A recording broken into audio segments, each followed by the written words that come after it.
Hey, what's going on guys, this is FiveLargeFries. Now before I start this video, I just want to let you all know that I will soon be streaming a lot more on Twitch. I did a live stream yesterday and I thoroughly enjoyed doing so.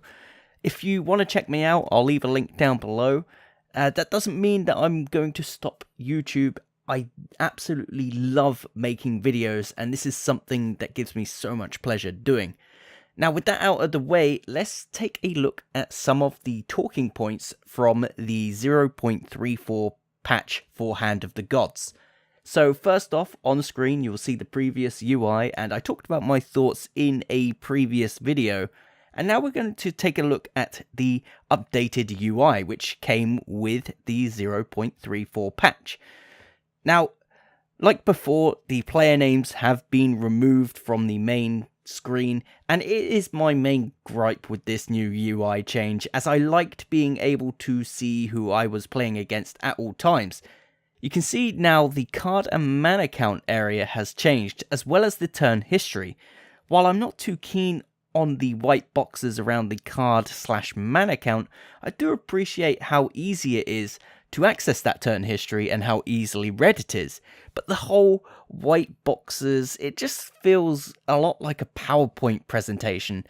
So hopefully they change that a little bit. But other than that, I do love what they have done with the leader abilities. Like, wow, these I can get behind. They just pop. They look so fresh. And from what I've seen, they're going to be adding art into these areas to coincide with the leader abilities, which will make them look really tidy.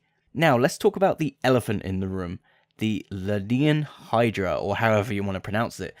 This got a nerf and people are in two boats with this. Either they think it's completely destroyed and not viable at all, or they think it's still really viable, and I am on that spectrum. I still think it's a good card. The Hydra now heals to full at the start of each turn, which for me still makes this card strong, and it also gains +1/+0 now instead of before when it attacks, and I still think that is a very good buff on attacking. I will say myself that I still think this is a very viable card, especially in certain pantheons like Chinese who have Jingtian now, who can buff your units by +4/+4. So you can combine that buff with the Hydra and you have yourself a 9/9 unit that heals to full at the end of each turn, and it gains +1 each time it attacks. And even if you don't have this buff, even at a 5/5 unit, your opponent still needs to deal 5 damage in order to clear the Hydra, while also taking 5, 6, 7, etc. damage depending on how much you've attacked with the Hydra.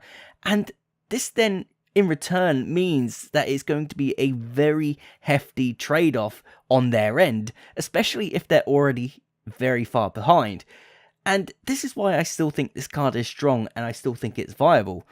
I could go on and on about the latest patch, but I would just be here all day. So for now, I just want to thank you all for watching. If you're new, hit that sub button. You get the idea, all that YouTube jazz. Don't forget, I'll be streaming as much as I can over on Twitch as well as making videos. But until next time, I'll see you in the next video.